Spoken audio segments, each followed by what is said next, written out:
Let's do it. All right, here we go. Derivatives. Now this is the power rule. Okay, I'm sorry. This is the power rule. Yeah, power rule. Okay. So the power rule is. Could you tell me the power rule again?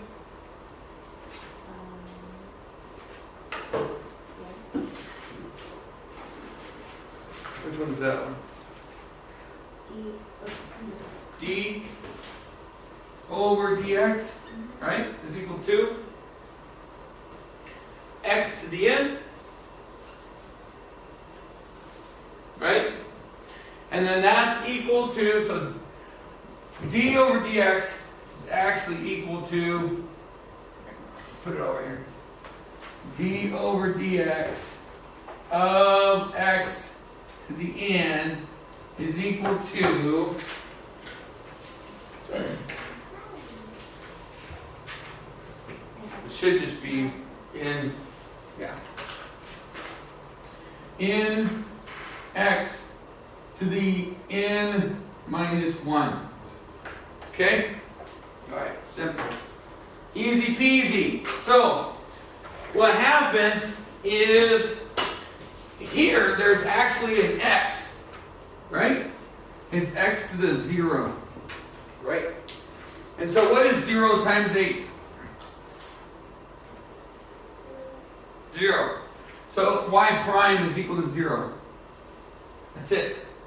So what we did was, we did 0 times 8, and then we had x to the 0 minus 1, which is x to the minus 1, but what's 0 times x to the negative 1? Still 0, right? So that's why, gone, okay? And that's what happens whenever there's a constant.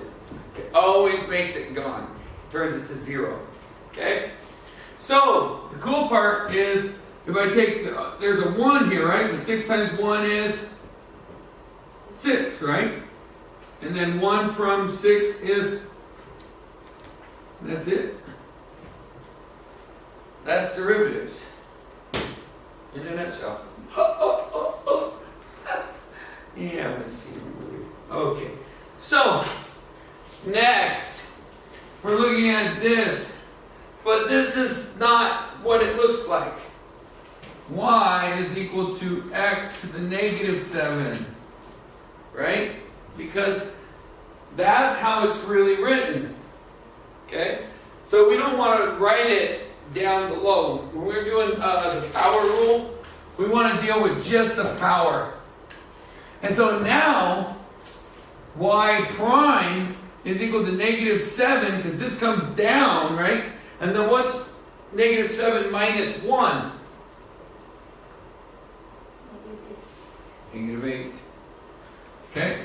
So it's, sorry about that. It's negative 7 times x to the negative 8.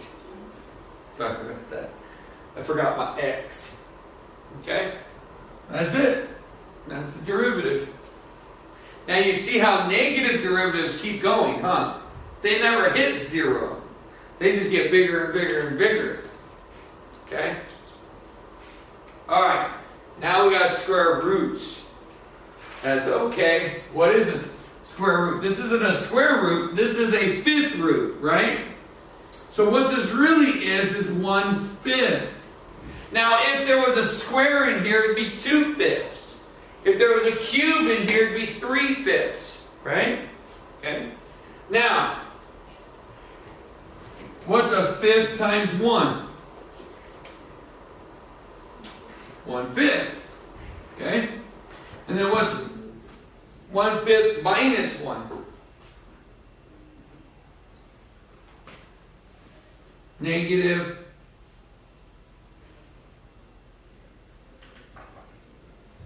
4/5.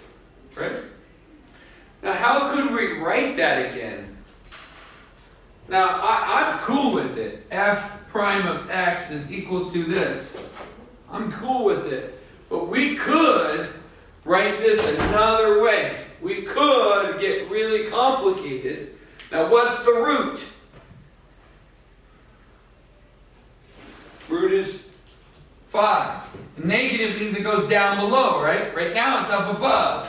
So it's really 1 over 5/5 roots of x to the 4th. That's the same thing. Looks more complicated, doesn't it? Is that 5? Yeah. 5 and a 5, because that's a 5. So let me color code these 5s. So this purple 5 becomes this purple 5, and this brown 5 becomes this brown 5. Can you tell the difference between brown and... They look the same. They look the same, huh? Yeah. So how about orange? Huh?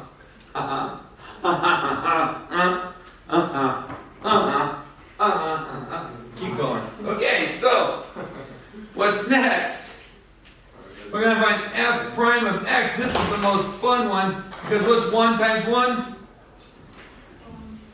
Done. What? Because remember, this is the 1, that's the 1, and this is the hidden 0. But bam! Gets rid of it. Right? So the constant goes away. And the only thing left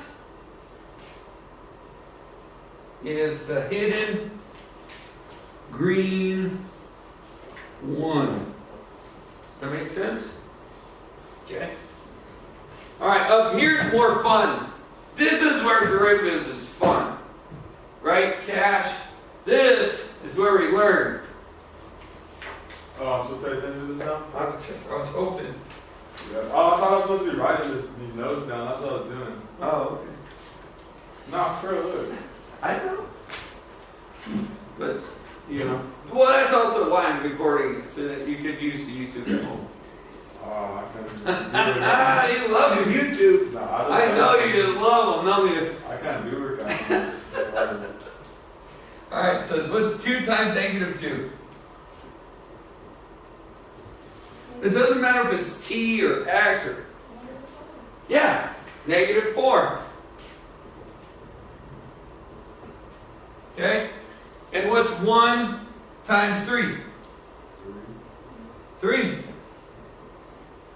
And what's 0 times 6? 0. And 0 plus 3 is 3, right? So we're done. Come on. That's literally all you do. That's all you do. That's calculus. That's good because that's Easy peasy, right? easy. These were a little harder. These were crazy. But this is what this is what I'm used to doing in calc. This is a little bit harder, but it's not that bad. I'm looking at you, and was it confusing? Easy? Okay. This part. What's in front? 1. What's 2 times 1? 2. What's 1 from 2? 1 from 2? 1. Okay? 3 times 4? 12. 1 from 3? 2. Right? They tried to mess us up by putting it out of order. And then I would put it back in order if I was you. I would just say the derivative of gx is 12x squared plus 2x. See the difference? Puts it in the order of degree. That's all. I just put it back in the right order. I could have started by putting this in the right order and then doing my derivative. Right? Okay, the last one. This should be easy. S